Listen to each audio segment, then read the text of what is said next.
Tu l'as ressenti, pas vrai? Cette fatigue étrange après avoir passé du temps avec certaines personnes. Cette impression que ton énergie disparaît sans que tu comprennes pourquoi. Comme si tu donnais tout, et qu'en retour, il ne restait que du vide. Écoute-moi bien. Ce n'est pas un hasard. Ce n'est pas une coïncidence. Ce que tu vis n'est pas une simple suite de malchance.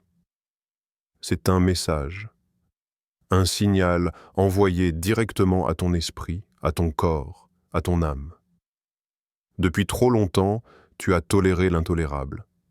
Tu as cru que c'était ça, la normalité. Mais la vérité est tout autre. Tu n'es pas né pour vivre à genoux. Tu n'es pas né pour quémander du respect ou justifier ton existence. Tu es né pour incarner une puissance qui dérange ceux qui n'ont jamais eu le courage d'assumer la leur.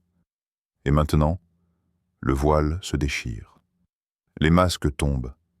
Tu vas comprendre pourquoi ton énergie est convoitée, pourquoi tes dons attirent autant de jalousie, et surtout, comment reprendre ce qui t'appartient depuis toujours, ton respect, ta paix et ta dignité. 1.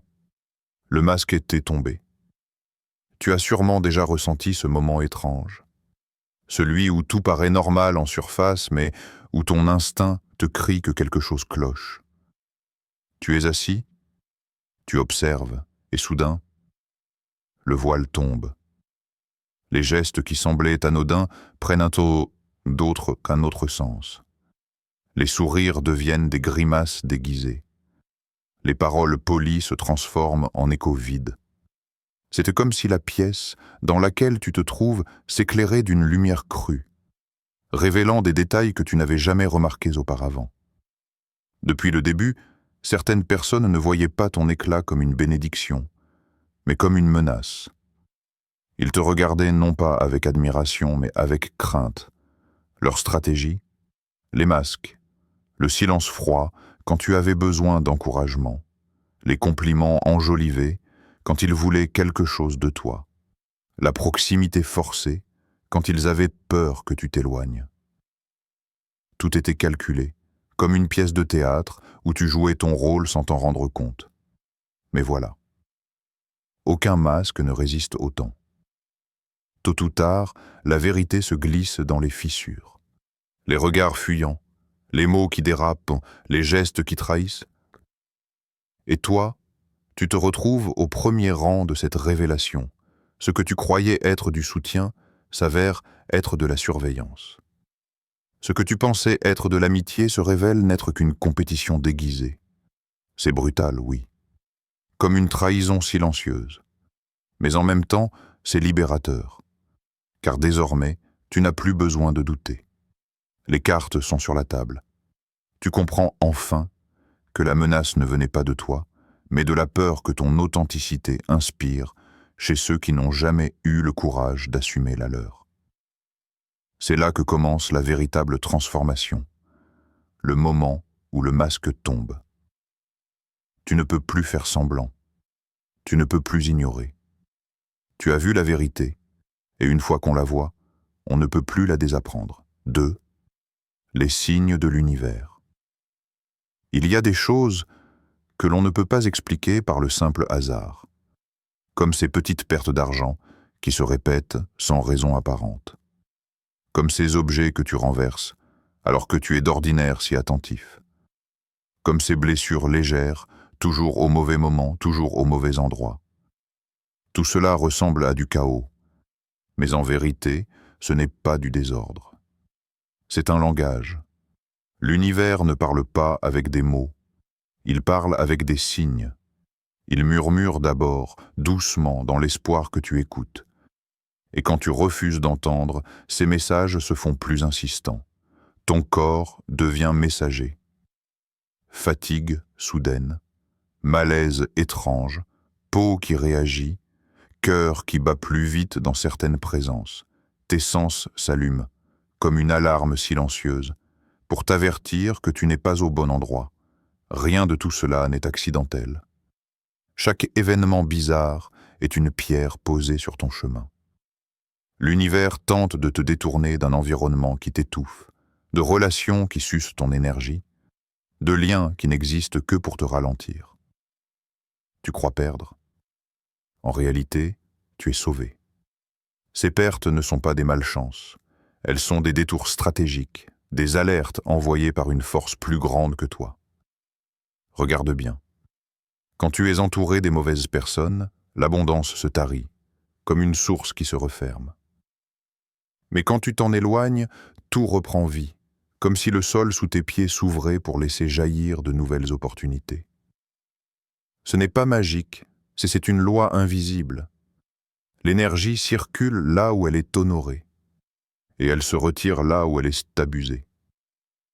Alors la prochaine fois que tu sens ton corps résister, que ton esprit se fatigue sans raison, que tes finances se dérèglent sans logique, comprends que tu n'es pas victime d'un caprice du destin. Tu es face à un message codé. L'univers ne cherche pas à te punir, mais à t'éveiller. Et ce réveil commence toujours par une secousse. 3. Le respect n'est pas négociable. Arrêtons de tourner autour du pot. Le respect n'est pas un bonus, ce n'est pas une récompense pour bonne conduite. Ce n'est pas quelque chose que tu dois mériter à coup de sacrifice, de perfection ou d'efforts désespérés. Le respect est la base, le minimum, le ticket d'entrée pour avoir une place dans ta vie. Et pourtant, combien de fois as-tu accepté moins que ça? Combien de fois as-tu baissé la tête, avalé des remarques, souri quand tu aurais dû dire non? Tu as cru que c'était de la sagesse, que tu faisais preuve de patience, mais la vérité, c'est que tu as été programmé. Oui, programmé à croire que ton rôle était de prouver ta valeur encore et encore. Écoute bien. Si tu dois supplier pour le respect, alors tu n'as pas affaire à une relation, mais à une transaction frauduleuse. Et tu es perdant à chaque fois. Le respect, ce n'est pas négociable. Tu n'as pas à convaincre qui que ce soit de t'honorer. Tu n'as pas à devenir parfait pour être traité dignement.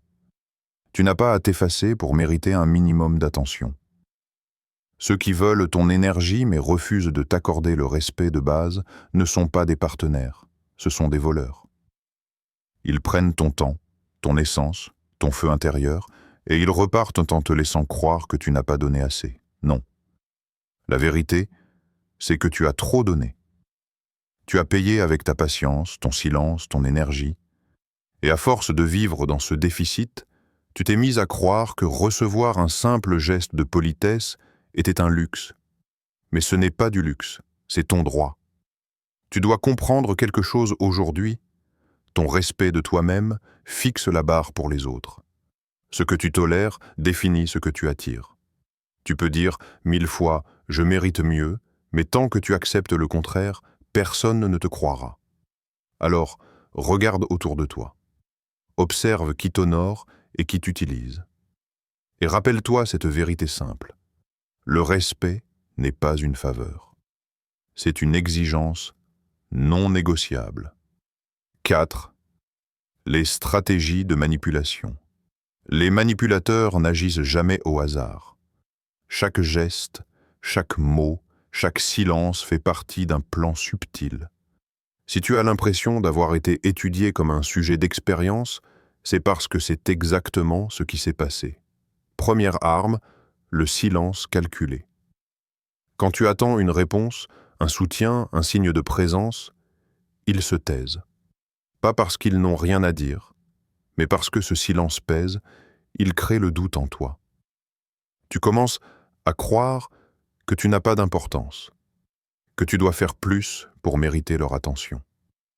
Deuxième arme, le faux compliment. Ils savent habiller leur demande de sucre.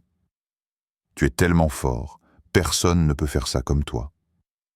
En apparence, c'est flatteur. En réalité, c'est un crochet. Tu te sens obligé de donner encore, de prouver que tu es bien à la hauteur de leurs paroles.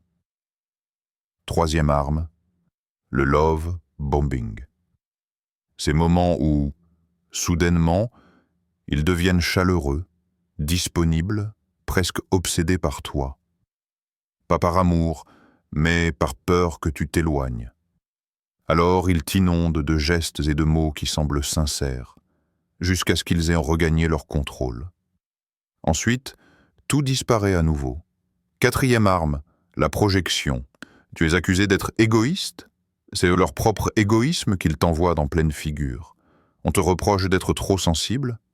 C'est que leur incapacité à gérer leurs émotions. Ce miroir déformant brouille tes repères. Tu doutes de toi, et eux restent intouchables. Cinquième arme, le récit de victimes. Ils racontent leur version de l'histoire aux autres, se peignant en martyrs. Résultat, toi tu passes pour l'agresseur, et eux récoltent la compassion. C'est un piège magistral car tu finis par t'expliquer, te justifier, défendre ton image, pendant que eux récoltent du pouvoir. Toutes tes stratégies ont un seul but, t'épuiser, te faire douter, t'entraîner, dans un cycle où tu donnes toujours plus et reçois toujours moins. Tu deviens la source d'énergie qu'ils consomment, pendant qu'ils conservent leurs forces intactes. Comprendre ces mécanismes, c'est comme allumer une lumière dans une pièce obscure. Une fois que tu vois le système, il ne peut plus te contrôler de la même manière. 5. Le coût de la tolérance. Combien de fois t'es-tu tu, juste pour éviter un conflit? Combien de fois as-tu souri alors qu'au fond tu étais brisé? Tu as appelé ça préserver la paix, mais soyons honnêtes, c'était surtout sacrifier des morceaux de toi-même. Chaque silence a un prix. Chaque compromis que tu fais pour garder quelqu'un à l'aise t'arrache une part de ta dignité. Ce ne sont pas de grands gestes spectaculaires, non. Ce sont de petites coupures, presque invisibles. Mais accumulées au fil des années, elles t'ont saigné bien plus que tu ne l'imagines. Tu as accepté qu'on te parle sans respect, en te disant que ce n'est pas si grave. Tu as laissé passer des comportements inacceptables, persuadé que ça ira mieux avec le temps. Tu as cru que ton endurance allait sauver la relation, alors qu'en réalité, elle ne faisait que nourrir l'illusion. Le coût de cette tolérance, c'est ton énergie qui s'évapore.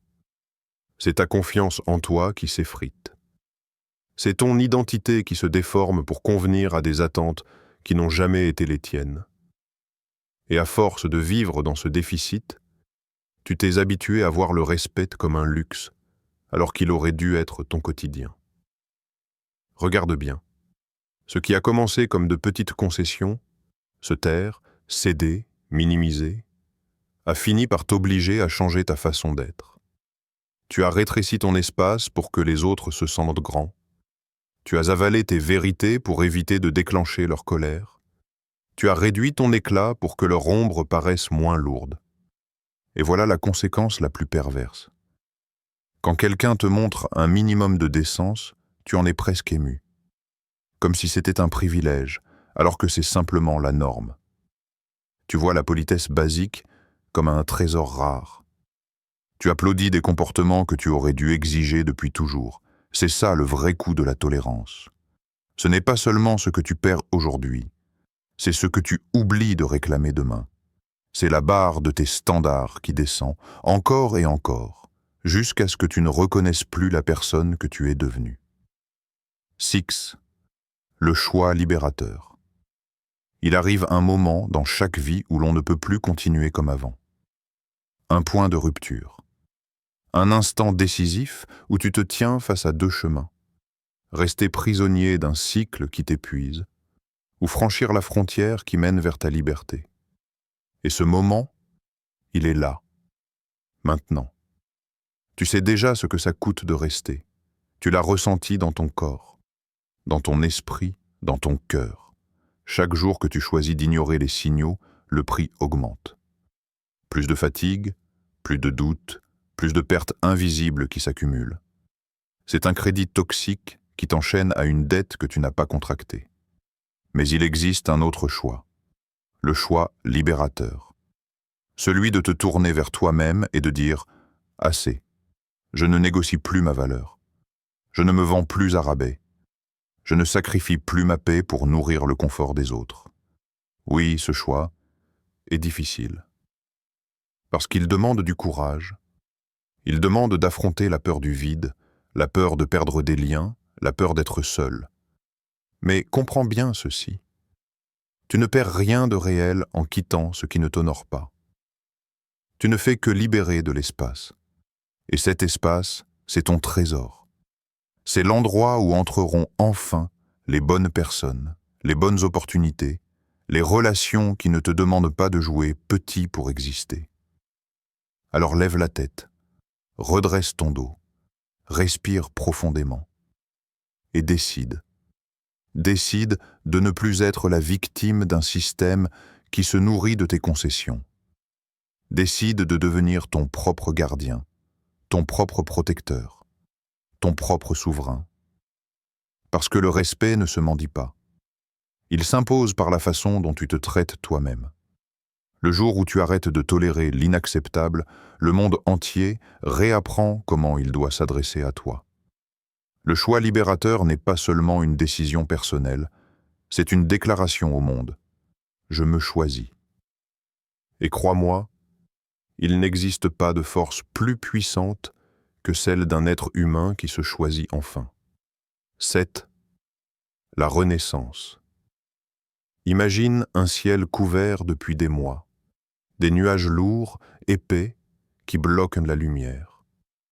Tu avances, tête baissée, persuadé que ce gris permanent est la norme. Et puis, un jour, un rayon perce l'horizon.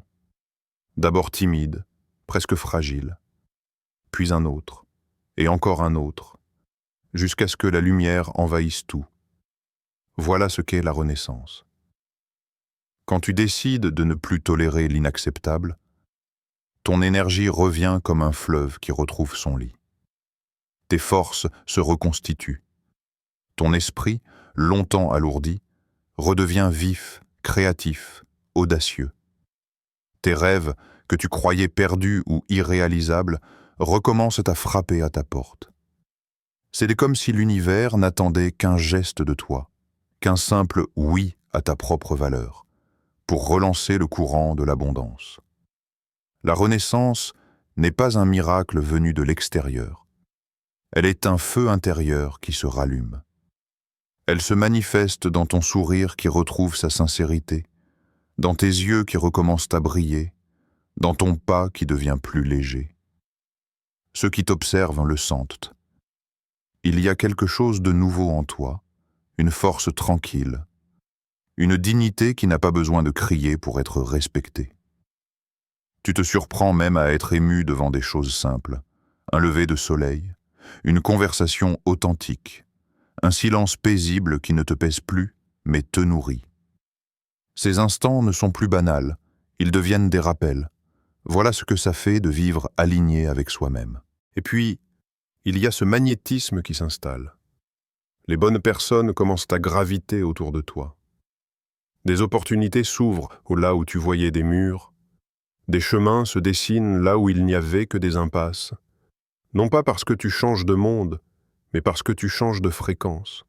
Et cette nouvelle vibration attire ce qui résonne avec ton authenticité. La renaissance, c'est accepter de ne plus survivre à moitié. C'est choisir de vivre pleinement.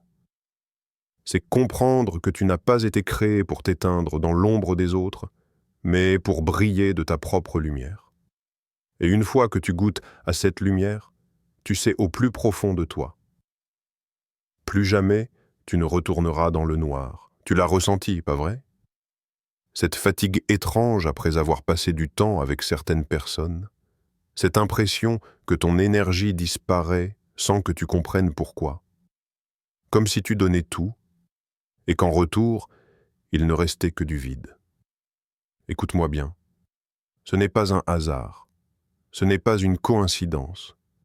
Ce que tu vis n'est pas une simple suite de malchance. C'est un message, un signal envoyé directement à ton esprit, à ton corps, à ton âme. Depuis trop longtemps, tu as toléré l'intolérable. Tu as cru que c'était ça, la normalité. Mais la vérité est tout autre. Tu n'es pas né pour vivre à genoux. Tu n'es pas né pour quémander du respect ou justifier ton existence. Tu es né pour incarner une puissance qui dérange ceux qui n'ont jamais eu le courage d'assumer la leur. Et maintenant, le voile se déchire. Les masques tombent. Tu vas comprendre pourquoi ton énergie est convoitée, pourquoi tes dons attirent autant de jalousie, et surtout, comment reprendre ce qui t'appartient depuis toujours, ton respect, ta paix et ta dignité.